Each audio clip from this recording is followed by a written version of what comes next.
So going back to your comment, and I was trying to ask you this question. When you think about like that annual plan, like what would you say are the 3 things people should be thinking about? It's like, okay, forget about the time, but like now we're planning for next year. Regardless of like the year that we're in. I mean, going back to the moving from individual to collective, I think it's really good to start with like who are you serving? Who are your clients? What are they trying to accomplish? What's kind of on their agenda and roadmap for the upcoming years, especially kind of for us being in the consultancy world, professional services. We only succeed if our clients succeed, right? So we need to set the right markers to help our clients succeed. So that's the most kind of external facing one. Internally, it's actually maybe not that different. Like, what do we as a team need to kind of put our best foot forward to each individually be able to kind of contribute our unique values, but also how do we work together or work even better together next year to do the things that we set out to do. So there's an external and internal, but definitely like a collective, a togetherness, I feel like. What I liked about your answer was about who we're serving, right? Yeah. Who's our external client, regardless of the business you're in. If you're in the smoothie business or the consulting like business, a consumer, right? Yeah, that's true. Who's your internal client, which is your customer or your colleagues, your partners. Yeah. And then I also think there's a kind of ecosystem player, which is like, who are your suppliers and stakeholders? And not to sort of jump around here a little bit, but grounding it in today, which is, the end of 2025.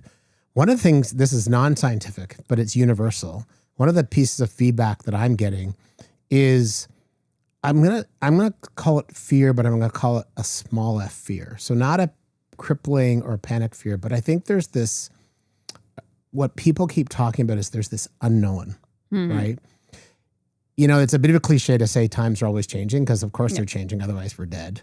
But I really think there's this interesting thing now where people are like, there's just the uncertainty level and the whiplash is so frenetic. And not that people are walking around paralyzed, but, on your podcast, you guys have talked about AI and there's 3 different camps out there. Some people think it's the best thing ever for, their business. Some people think it's going to cost them their job. Some think it's going to give them a competitive advantage. I was just meeting with a guy who I used to be on the board of one of his past companies that went public and he did well. And now he's launching a new venture. And one of the comments he made was, this is not going to be a business that's driven by AI, but it's going to be a business that's optimized by AI. And, part of his pitch. Then over here, you have like geopolitics that are unbelievable, right? We've got wars all around the world, some that we talk about, others like, we don't talk about, right? Like what's going on in the Congo and where more people are killed daily than have been in some of these other conflicts. You've got, the US and Venezuela. You've got all these things. You've got the economy, like, is our economy good? Is it bad? So fear might be the wrong word. And I know I'm rambling on a little bit. Yeah. Like there's a real, like, how can I forecast? That would probably be better way. Yeah. Like what's in my toolbox that allows me to forecast? Because, I heard you guys talk about this before, but like I think you made a comment that COVID, once we got into it, became good because we kind of just knew like the circumstances, right? Yeah. Like until we're told otherwise, you're wearing a mask and, stay a hockey stick away, right? I didn't know I still was supposed to wear a mask. Yeah. But I think now it's this, it's a really interesting. You don't know where it's going. Yeah. And so I throw this out at you to say, as an experienced leader, so I'm coming to you as one of your, I now work for you, Bonnie. Okay. Like, Bonnie, I'm afraid. Challenge. Help me. Yeah, it'll be a challenge. Trust me. I'm not going to win Employee of the Week, but help me through this.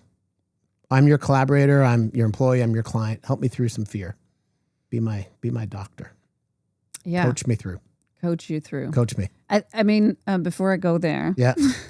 You're really worried about me working for you. I know. You're just like, buying I want to go to this chair. To get myself through this. Yeah.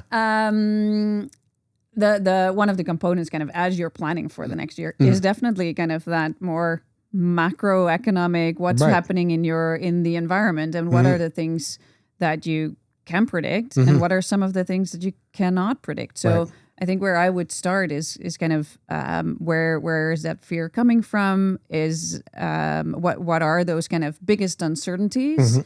Are they whether they are kind of realistic or rational or emotional? It doesn't really matter, because any fear will impact kind of how you act and plan and how you behave.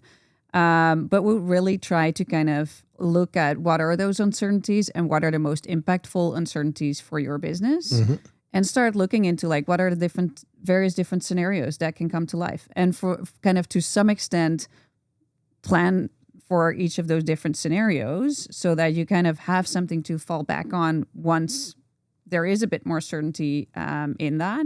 But usually what you see in going through an exercise like that some things that we label as uncertainty are not really uncertain. They might just not be the thing that you like very much. So I think that's a great point, because I think you could dial back to 2018, 2019. There was uncertainty in the world, but we had growth, we had prosperity. Yeah. So we had technological change, but we thought we understood it. And our biggest fear is, am I going to win this account? Can I hire enough people? Will I get paid enough? Yeah. Whereas I think now the uncertainties are very different. They're warlike. Yeah. So, and some of them you can also not plan for. Right. But I think there's also a level of accepting that is what it is, and maybe make your plans kind of. I still believe you have to kind of have that long-term aspiration to have some kind of anchor to work towards, but then try to break it down in the more foreseeable futures, right? Like 3 months out might be a bit more predictable than 6 months out. And as long as you kind of start building that rhythm of like grounding yourself in various moments in time more frequently than once a year, to reassess where are we, what's happening, what did we learn in the last 90 days, what can we predict for the next 90 days, and just go on a bit more of a adaptive, agile cycle. So that you build habits and build kind of that and resilience. I think that's a bit of a I love that word. Overly It used is. word, It but is. It is what we need, I think. And part of that, or part in that, is also again going back to that collective.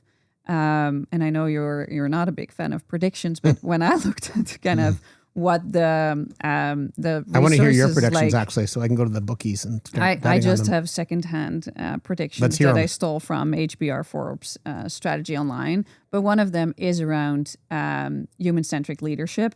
Again, a topic that we've been discussing here too, and how that is becoming the imperative for leadership. And what that means to me is that continuous balance between building an environment where people feel safe and that they belong, and that it's not kind of this risk of losing your job every other month.